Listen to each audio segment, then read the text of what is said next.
Good morning. How are you today? I'm so glad to meet you. All of you, Buddha. You are Buddha, you know already that. I'm so happy to meet you now. It is a very deep relationship for us to meet here, especially here, now. According to the Buddha's words, even when we pass by others on the street, it is a deep karmic tie. During the retreat for 4 days, we will be passing by each other all the time. So we cannot separate it anymore. I am going to give a talk on meditation and mind practice in relationship to the Heart Sutra. Maybe you received some paper, just forget that. Just put that makes us very much stressed. So just put bottom of the cushion. This is not my work today. Maybe Shineng, the glass job. A few days ago, I went to a meeting where many people got together. A man there began to share some of his life experiences. 5 years ago, he lived a very painful life. He suffered from both a severe depression and drug addiction. He even considered suicide. At the time, the world was a swamp of pain to him. At last, he swallowed pills in a suicide attempt. But miraculously, he recovered consciousness. Afterwards, his life began to change through rehabilitation and meditation. Now his life is full of joy and happiness. His whole world came to be full of grace. He told this story choked with emotions. He introduced his parents who were with him on that day. Still with a tear, "Thank you, Mom. Thank you, Father. Thank you, brother. Thank you, sister. Thank you, my friend. Thank you, all the people," like this. Being deeply moved like this, he experienced his life and this world very precious every moment. As much as his pain and suffering was very deep, his grace and gratitude were very high. Suffering and joy are both essentially one. They are two faces of one reality, and he experienced the both. Buddha spoke of one aspect of this reality for the unawakened. The Buddha said that this world is an ocean of suffering and dissatisfaction. He said that there are 8 kinds of suffering.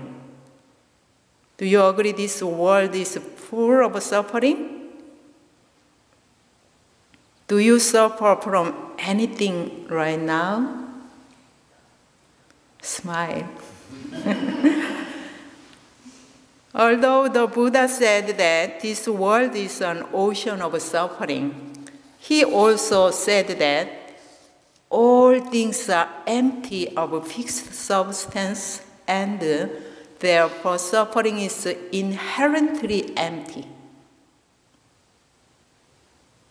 Where does the suffering come from? Where? Who really makes this suffering? Who? According to the Heart Sutra, all sufferings come from 5 aggregates or 5 components of life. It is skandhas in Sanskrit, so I will say skandhas instead of aggregates. Do you agree? Okay. They are form. What is that? Sensation, perception, impulses, and consciousness. In order to understand the Heart Sutra, you have to know what are 5 skandhas. The Heart Sutra is the summarized version of the Diamond Sutra, which contains all the teachings of Buddha. The essence of the Heart Sutra can be expressed by a single word. Do you know what it is? No? Yes. Emptiness. The Heart Sutra can be expressed by a single word, emptiness. The Heart Sutra says you can overcome all sufferings once you realize the 5 skandhas are empty. This is the main idea of the Heart Sutra. All existences in the universe, as well as you, are made up of these 5 skandhas. If you realize the 5 skandhas are empty, through the light of awareness, you will get over all sufferings.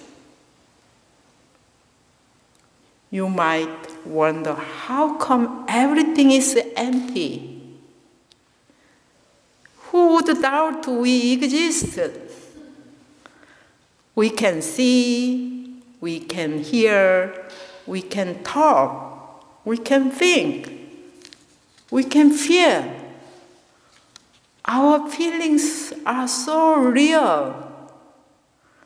Who would say we are empty?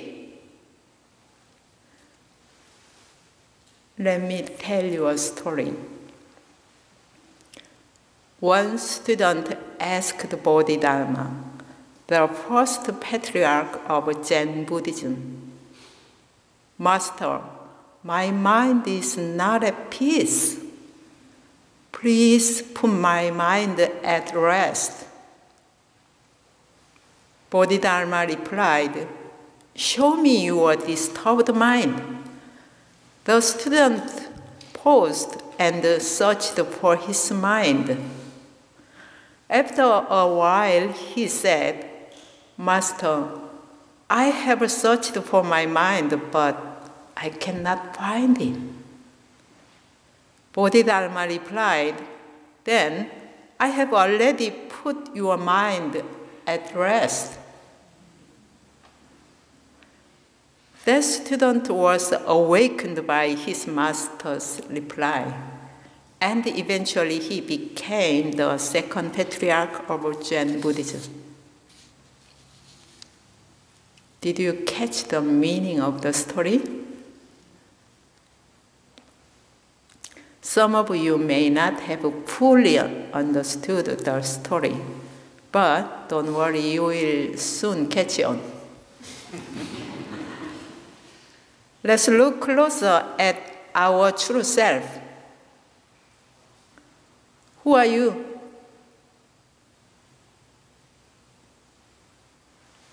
Ask yourself, who am I? Who am I? Now you're asking? Just ask yourself, who am I? Who am I?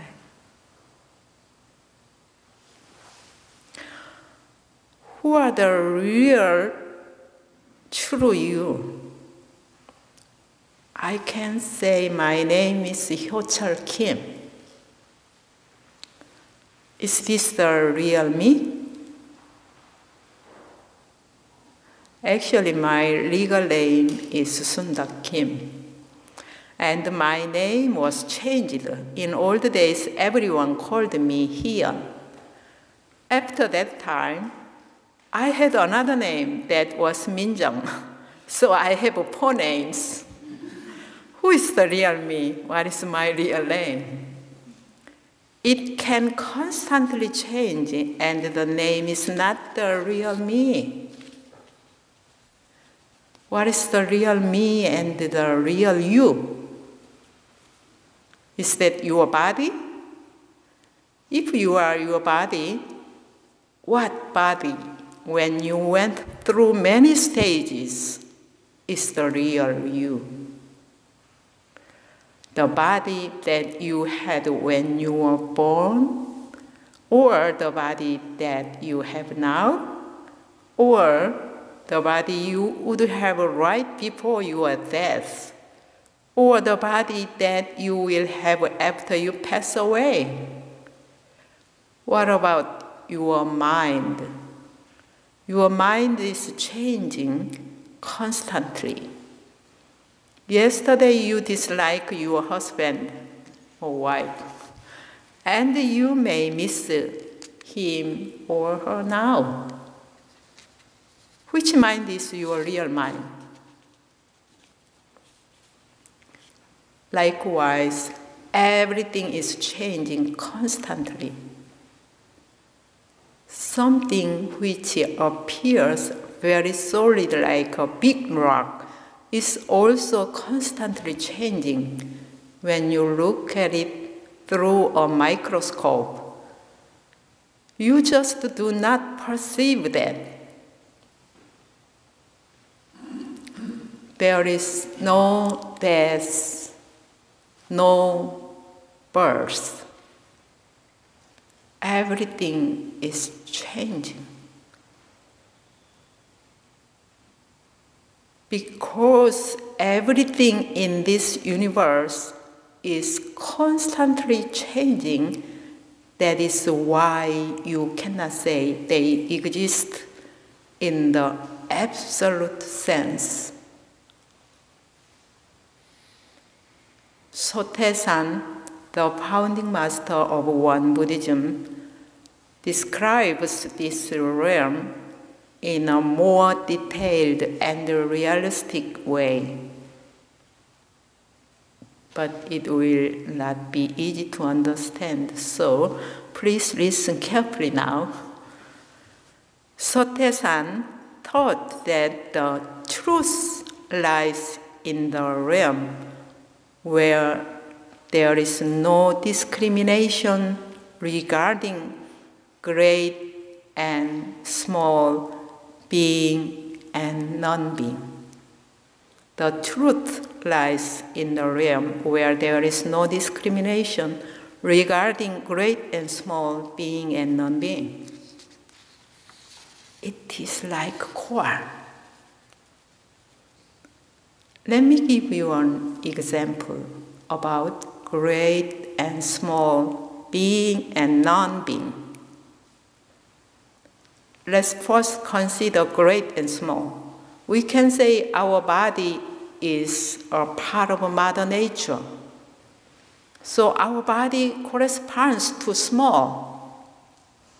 Mother Nature corresponds to great. Now let's turn to being and non-being. When you are alive, you can say we are in the being state. When you are dead, you will be in the non-being state. we might think being and non-being are opposite concepts. However, birth is nothing but a change from great to small or from non-being to being. Similarly, death is a change from small to great or from being to non-being.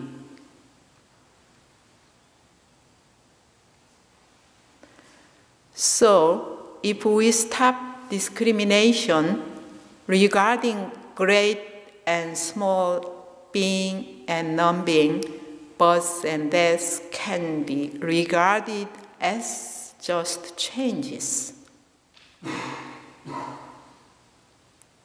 Do you understand the life? Good. The Buddha said all things are empty.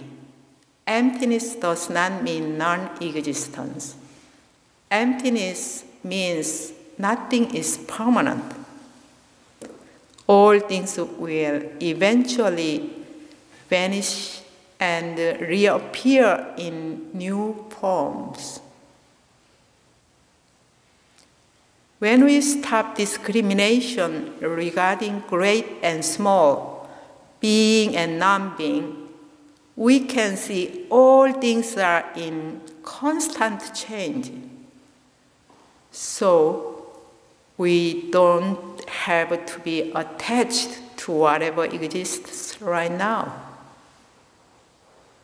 You maybe listened about last night from Rev.Yoo. Now I will talk about meditation and practice. Sotaesan's teachings about meditation and practice go like this. Meditation is a practice that leads to the achievement of freedom of mind through awakening of one's own nature. Our own nature is originally free from discrimination or attachment. As Sotaesan taught, our practice should be aimed at awakening of one's own nature and at gaining freedom of mind from discrimination or attachment. It's not enough to understand what a practice is. It is necessary to watch out for discrimination or attachment of our mind in everyday life situations and to use that moment for our mind practice. There is one story. Ananda was one of the Buddha's 10 principal disciples. He attended the Buddha personally and is often referred to as the disciple of the Buddha, who heard much. He is known to have a total recall of what the Buddha taught. No one could recall Buddha's words better than Ananda. The first Buddhist council was held soon after the death of the Buddha around 400 BCE. In order to agree on the contents of the Buddha's teachings, many disciples were gathered. The disciple Mahakassapa was the presider. Ananda, however, was not permitted to attend the council on the grounds that he was not awakened. Mahakassapa understood that he was not ready to join in making the scripture. So he said, "You cannot come in, go away." This situation really disappointed and shamed Ananda, motivating him to double his efforts to attain complete liberation. He began a retreat on a shore of a river and started to meditate without sleeping. One day, he became so physically exhausted that he decided to lie down and rest for a while. At that moment, as he was lying down, he hit his head on a piece of pillow-like wood. At that moment, he realized the ultimate truth of emptiness. After his awakening, Mahakassapa immediately saw that Ananda was truly ready to join the council. He said, "Come in, welcome Ananda." Like Ananda, you might attain awakening all of a sudden, but it is important to follow up with a steady practice. Let me draw an analogy. You must eat rice to live. You eat bread? To eat rice, you must first cook the rice. If you cook the rice and don't eat it, your cooking goes for nothing. The same is true of being awakened and following up by committing yourself to practice. Being awakened with no follow-up practice is of no use. Now, in a mind practice, you must observe the discrimination and attachment of your mind in everyday life and try to get to the freedom of your mind. Let me tell you what happened to me before. I usually spend most of my time upstairs in our residential hall. One day, I went downstairs and sat on a sofa. Suddenly, the door slammed with a loud bang. This is one of the sensory conditions for me. When I heard the sound, it was like a shock to me. And I thought that maybe something happened to the building. Maybe it will hurting or it will crying, like this fear.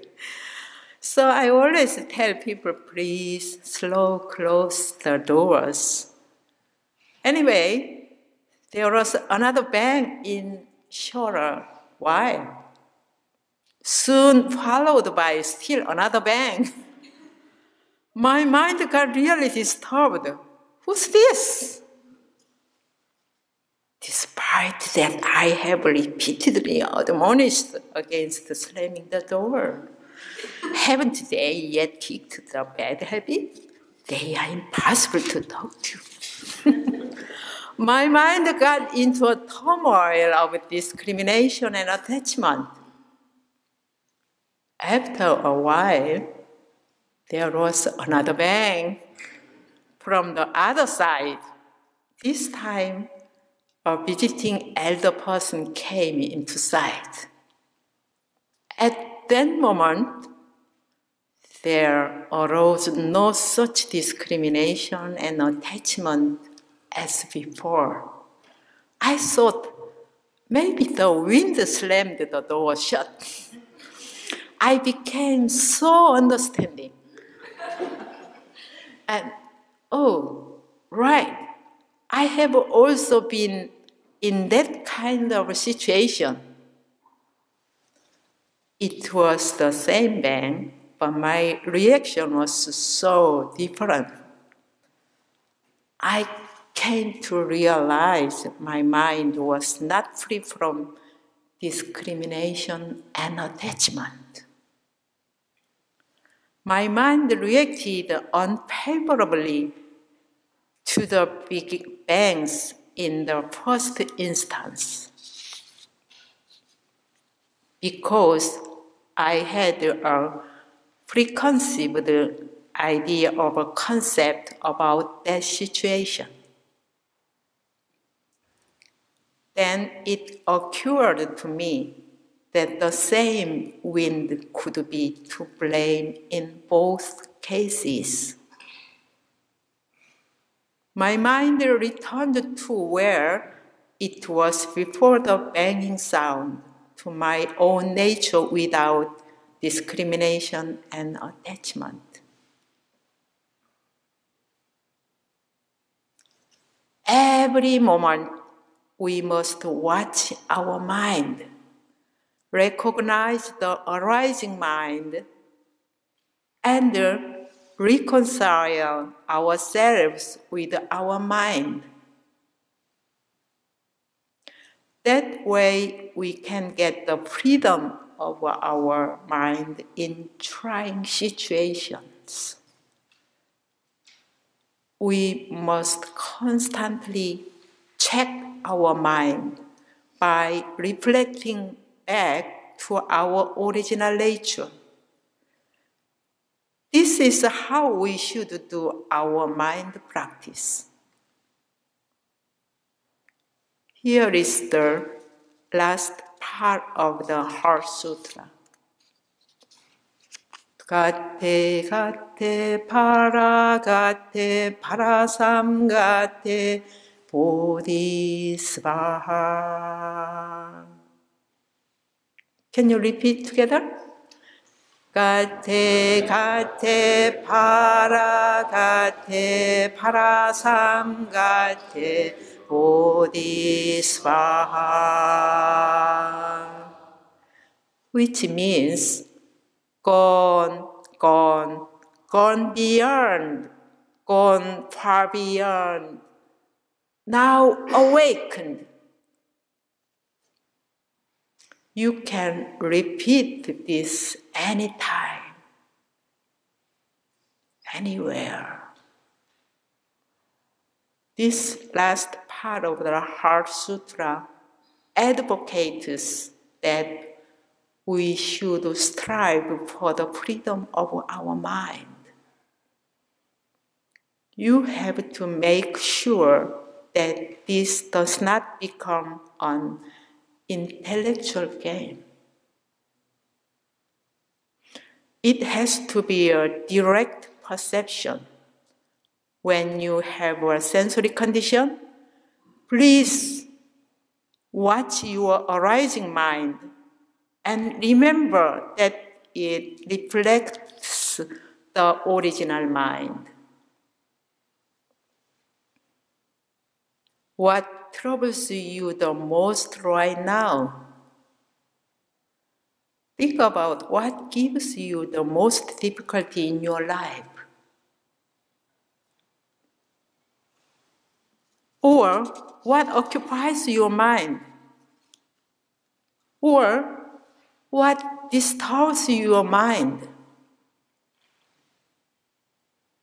To find them is an important step in your mind practice. Watch your own mind with calmness. What gave you the most difficulty today or nowadays?